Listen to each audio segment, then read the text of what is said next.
you ain't trying to get well, you're in the wrong place. You're listening to Only the Best Herbs with Ryan Bolda.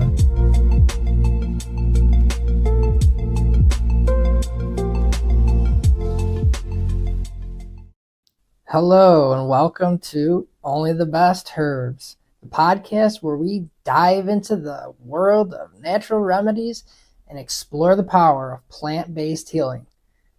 My name is Ryan Bolda, your guide on this journey through the fascinating world of herbal medicine.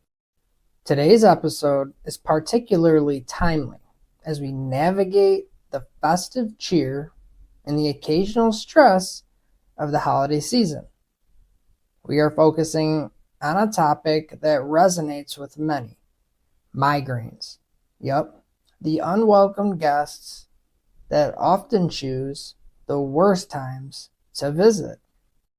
However, here's some uplifting news.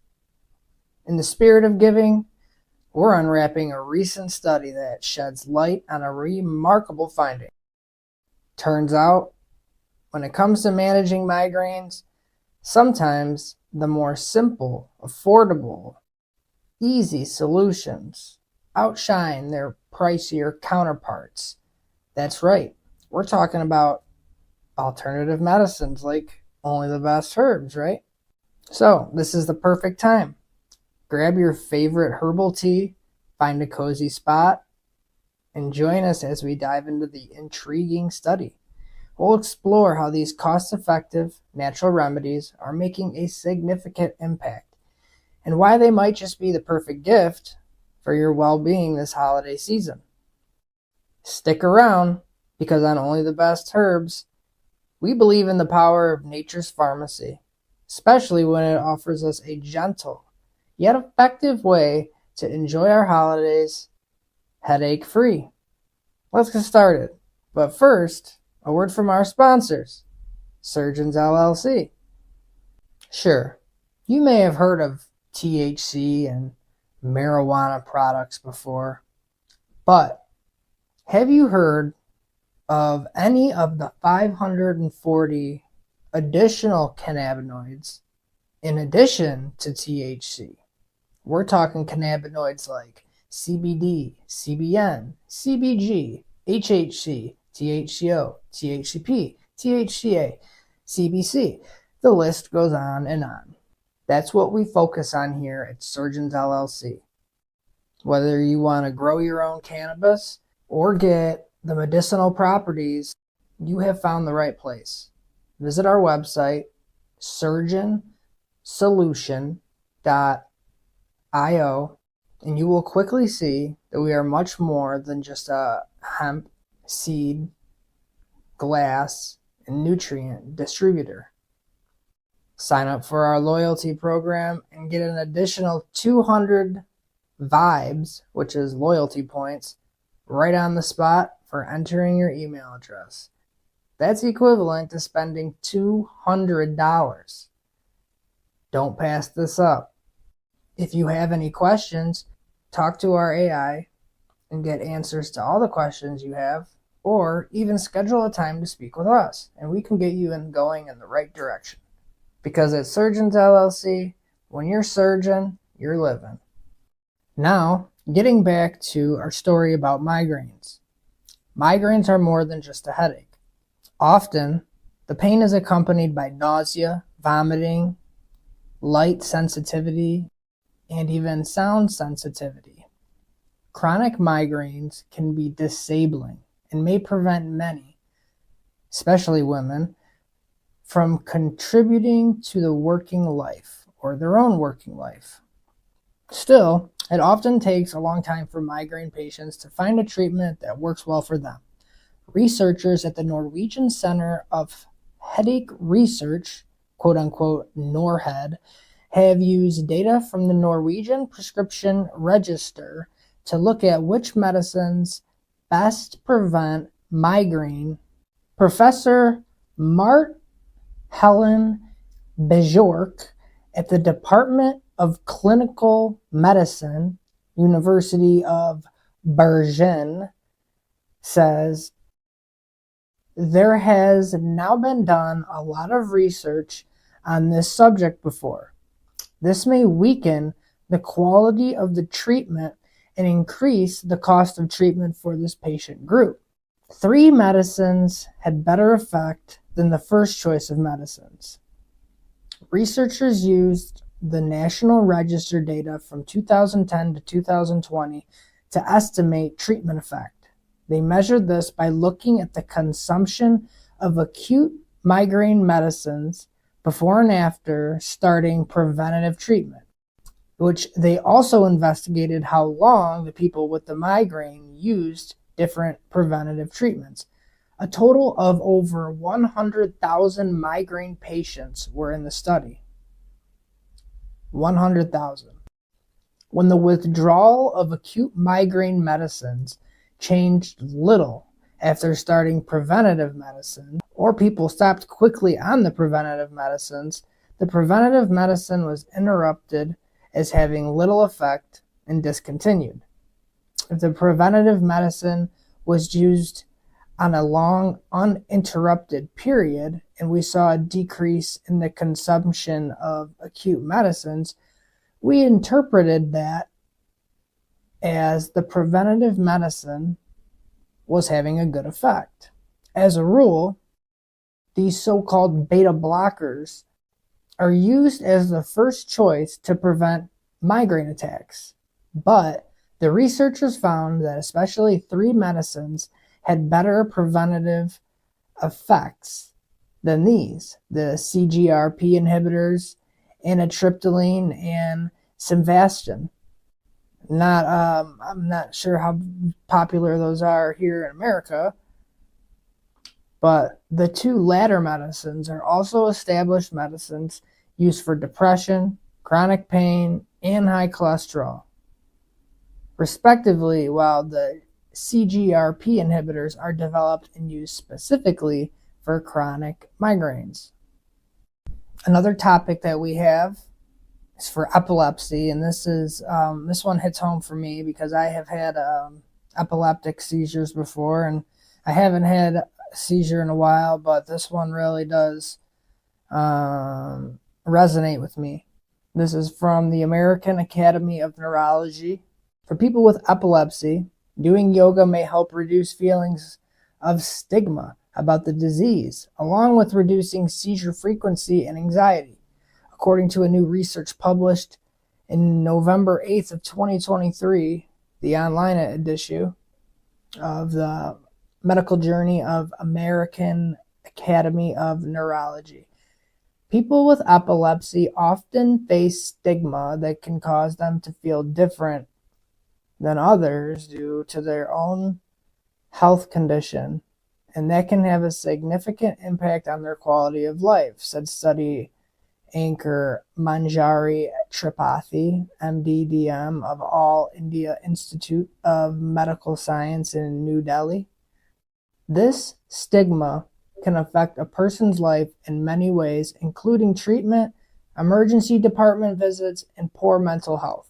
Our study showed that doing yoga can alleviate the burden of epilepsy and improve the overall quality of life by reducing this perceived stigma. And I completely understand and I completely get what they're saying with this because I felt this way.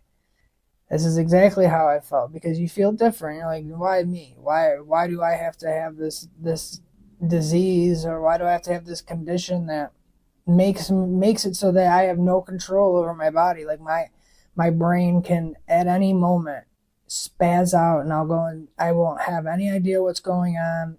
I've crashed a few cars as a result of these seizures, and I honestly shouldn't even be here. That does throw you into a depression. It makes you not understand. It makes it scary to do anything because you're not in control. So I understand. I get where other seizure patients would feel that way. Yoga does seem like it would be a good alternative. I can't say that I do yoga, but I do meditate. I sit there and I reflect, and I'm very conscious, and I go through things in my head and I visualize, and I guess maybe it's not a type of yoga, but I am practicing on my breathing. I am visualizing and seeing and making goals and evaluating things I've done in the past. And I mean, it is practicing mindfulness has been very beneficial to me having the seizure condition, because when you have one, there's no reason to look back in the past and look back on it and be mad about it, because there's absolutely nothing you can do. After you had a seizure, it feels like you got your ass beat. You're confused. Now you can't drive all of a sudden. You have no idea why. Now you can't drive. Everyone's concerned about you. Starts pissing you off because everyone's asking how you are, and you're fine. You just had a seizure and you don't know why, And then, I get it. So practicing yoga, I would definitely, yoga or some type of meditative practice would be good, because I think that also even helps train your brain, the synapses in your brain. Maybe you can calm them down a little bit with some breathing exercises and getting some oxygen to your brain and whatnot. And again, I am not a doctor. I am not claiming to be a doctor, but I do know some things, and I try to give my opinion the best I can. And if you agree with it, then agree with it. If you don't, then I'm dumb. I can't really do any better than that. But I do know I have some valuable information when it comes to seizures, because that is something I have had to deal with a lot in my life. So, I don't know, stars are always aligning sometimes, because this is a very key part of my life. That's just sad to say, but it did take over my mind for years, because I didn't know how to cope with it. I didn't know how to deal with it. And that started a lot of negative things that happened in my life. So yeah, seizures does diminish your mental health and your quality of life until you can get a hold on that, and it is not easy. Let me be the one to tell you, listen to my voice. Listen, if you are having seizure issues, if you know somebody who is having seizure issues in any way, practice mindfulness with them. Be calm, talk about your thoughts, close your eyes. A very long healing process, because the more often you have a seizure, the better chance there is of you having another one. Got to keep it under control. Medications, and this is going to sound counterintuitive to what we talk about, but this is nothing to play around with. Seizure medications, if you are on a seizure medication, stay on your seizure medication. A withdrawal effect from these medications is that you will have a seizure if you discontinue taking your seizure medications. I found that out the hard way. You cannot take your seizure medication and then abruptly stop. Even if you think, hey Ryan, I want to get off of this man-made prescription and transition to something else, don't do it. Don't do it right now. Talk to your doctor, talk to a physician, explain to them what you want to do. Tell them, I'm doing this, I need your help. Please guide me, please give me some tips, or something. A lot of doctors will probably not tell you to just, just stay on your medication. If it's working, it's working. However, if you are having problems, that is probably when you might want to take this approach or add something in, or, start working with your doctor. I am in the process right now of working with my doctor to try to get off of this prescription right now. But there's a lot of tests they have to do. You got to go through like a sleep test to make sure that you're not having seizures in your sleep. And, there's an observation. There's so many things you need to go through to make sure you can safely and comfortably switch to more natural medications, or substances or plants. It is a long process, but you have to be patient. You are in control. If you don't, if you got time under your belt not having a seizure, for example, and you want to take that next step, I'm rooting for you. I'm not telling you to do it, but if you do it, be safe. Just be safe and mindful. Every decision you make can impact the rest of your life, no matter how big or how small of a decision you think that is. Be careful. Getting back to this this article, the stigma can affect a person's life in many ways, including treatment, emergency department visits, and poor mental health. Our study showed that doing yoga can alleviate the burden of epilepsy and improve the overall quality of life by reducing this perceived stigma. For the study, researchers looked at people with epilepsy with an average age of 30 in India. I would about qualify for that in India, being 29. Researchers measured stigma based on participants' answer to questions such as, do you feel other people discriminate against you? Do you feel like you cannot contribute anything in society? And do you feel different from other people? All of which I imagine I would answer yes to those questions up until I started my business and I started this podcast. I would have answered yes to all three of those questions. Researchers then identified 160 people who met the criteria for experiencing stigma. Participants had an average of 1 seizure a week and on average took at least 2 anti-seizure medications. Researchers then randomly assigned participants to receive yoga therapy or sham yoga therapy, which I'm not 100% what sham yoga therapy is. Yoga therapy included exercises in loosening muscles, breathing, meditation, and positive affirmations. Oh, here we go. Sham yoga consisted of exercises that mimicked the same yoga exercises, but participants were not given instructions on 2 key components of yoga believed to induce a relaxating response: slow and synchronized breathing and attention to the body movement and sensations during practice. Each group received 7 supervised group sessions of 45 to 60 minutes over 3 months. Participants were also asked to practice sessions at home at least 5 times a week for 30 minutes. They tracked seizures and yoga sessions in a journal. After the 3 months of therapy, participants were followed for another additional 3 months. Wow, this is extensive. Researchers found, when compared to people who did sham yoga versus people who did yoga, they were more likely to reduce their perceived stigma of the disease. People who did yoga had an average score of 7 at the start of the study and an average score of 4 at the end of the study, while people who did sham yoga had an increase from an average score of 6 at the start of the study to an average score of 7 at the end. Researchers also found that people who did yoga were more than 4 times likely to have more than a 50% reduction in their seizure frequency after 6 months than the people who did sham yoga. So sham yoga, basically, okay, it's a sham. It's just like half-assed yoga, probably something close to what I do. What I was talking about earlier. It's probably what I do. So doing yoga the right way that solicits these responses and these sensations truly does, at least in all accounts of this study, had a noticeable effect at reducing seizures after 6 months. That's incredible.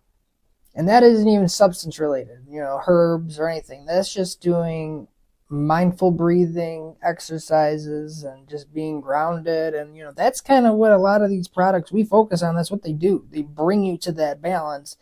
However, the balance of yoga is doing it like without herbs. It's just completely all natural and you're getting your body in that way consciously. That's what they do. They help balance your body out. The herbs are the first step. Second step is getting into like a mindfulness routine, and yoga would be a mindfulness routine in my opinion, and that's what they're saying as well. People who did yoga were more than 7 times more likely to no longer have seizures than those who did sham yoga.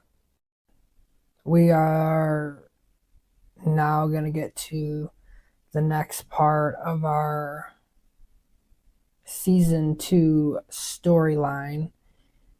It would be our conception, how CBD surgeons and how surgeons came to be what it is now. On the last episode, that is, I ended off mentioning the mushroom community that I had gotten into and started to create with one person. And then there was the other person which became a little strange because I really had a good relationship with them for a solid month or two, and then we had stopped talking. So, however, that person did invite me to a group that, like I had mentioned, I really like now that I'm there and had been there. It was the first mushroom group that I had ever joined. But the person, that person didn't ended up, we had just lost contact. And they pointed me in the direction to go to this community. I'm pretty stoked to be there. I'm feeling it out. I'm there. Looking, not looking around, but I'm trying to figure out who is who and how things work. And quickly I kind of got the feeling that, not that certain people weren't my biggest fans, but, doing what I'm doing, coming into a new community, I could understand why people would be annoyed, I guess, or I don't want to say intimidated because that's a really crappy word to use, but I would say concerned. People who are concerned of me coming in or like what my intentions were, and I can understand that. I would be the same way.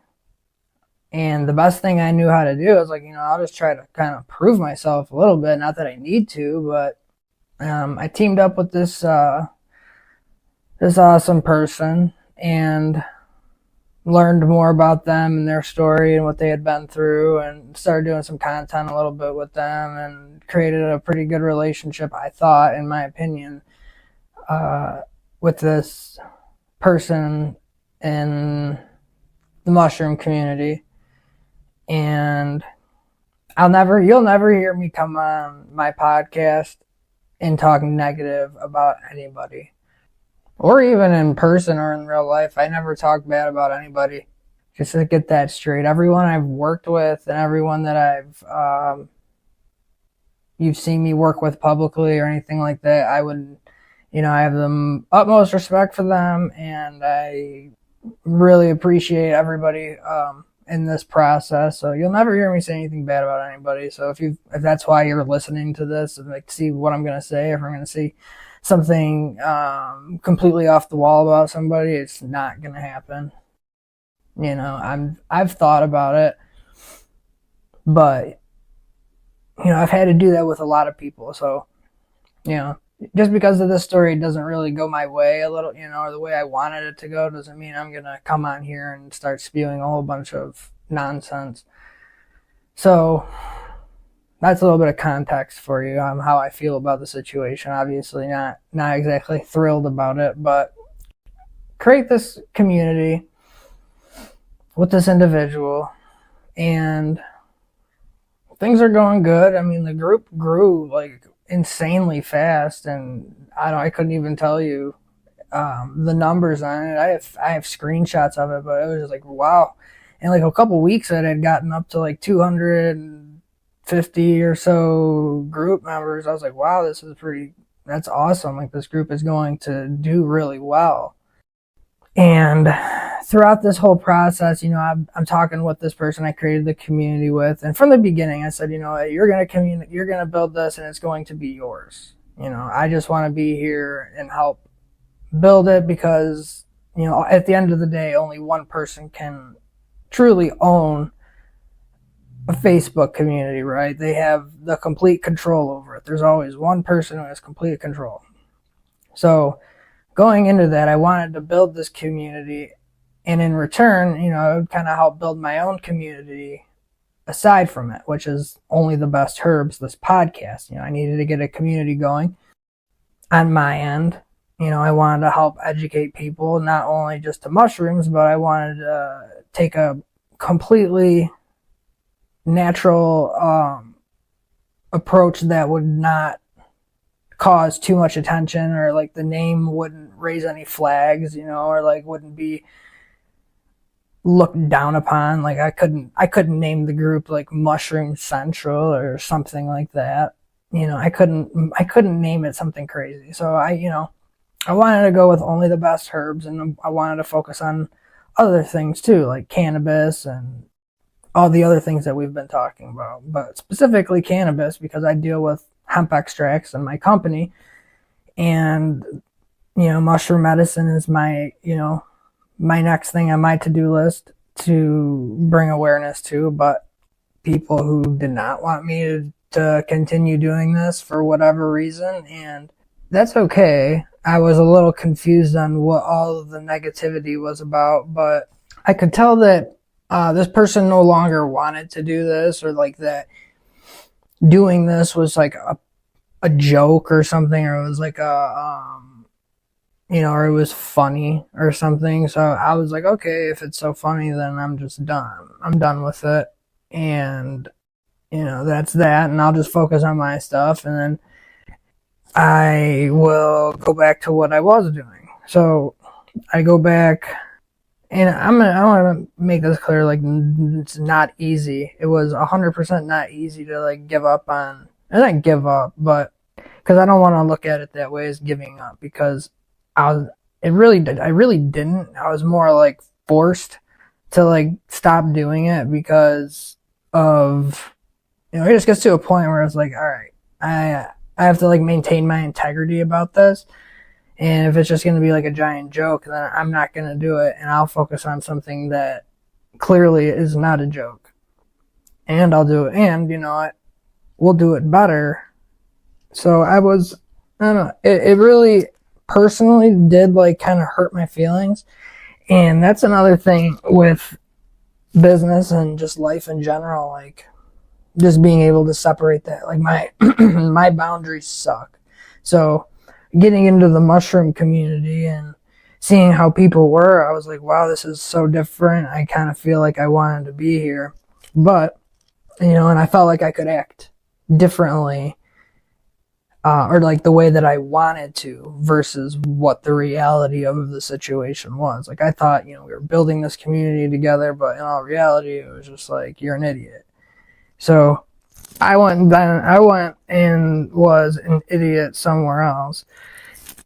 And that's kind of like where we end up right now, is like I'm in this community with some awesome people who've helped a little bit, or at least like shown some kindness. And that's it. We just did this giveaway for the holiday season, which brings me to that point, and it went really, I'm like blown away with how many people signed up for the giveaway, or how much participation there was in the giveaway. By the way, like that, I think there's 80 different people, possibly more, who signed up for this giveaway, if my calculations are correct, or my math. But that's kind of how we end up to where we're at now. And I wanted to get all this on a podcast season, everything that's happened up until this point. I wanted to get it on a podcast because I am planning on making some content about it, like some video work about it, or maybe just some visuals to go along with the podcast possibly. But there's gonna be just like a better version of it being made. And I know how people are and want to like profit off of things that have happened in my life and claim them to be their own, or something like that, which was going on with this independent film producer that I had mentioned. and we had a talk about it. It was a really strange talk, and we're going to revisit some things, but to kind of close off the podcast a little bit at the end, maybe one of the last episodes, revisit some things that are really messed up that is important to note going forward.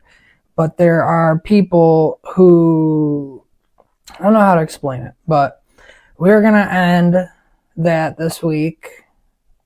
Right now it's the day after Christmas. I started filming this the day before Christmas, on Christmas Eve, and now I'm finishing it the day after Christmas. So Merry Christmas, Happy New Year. I'm going to try to get one in for the new year. Should be able to get one in. I'm going to start working on it here in the next couple days. A word from one of our sponsors, Ruga Montetto. They supply quality, first-generation bred, Canna genetics. Reach out to us here at Surgeons. We supply all of Ruga Montetto's up-to-date strains, including strains mixed with runts, cookies, grape stomper, Josh D, Kush, and more. If you're looking for unique, exotic, carefully created cannabis strains, Surgeons is the place to be. Visit our website, surgeonsolution.io, where you'll find only the best. Until next time, this is Ryan Bolda with Only the Best Herbs, and you'll talk to me soon. Think you have what it takes to be only the best? Send us an email, operations@surgeonsolutions.org.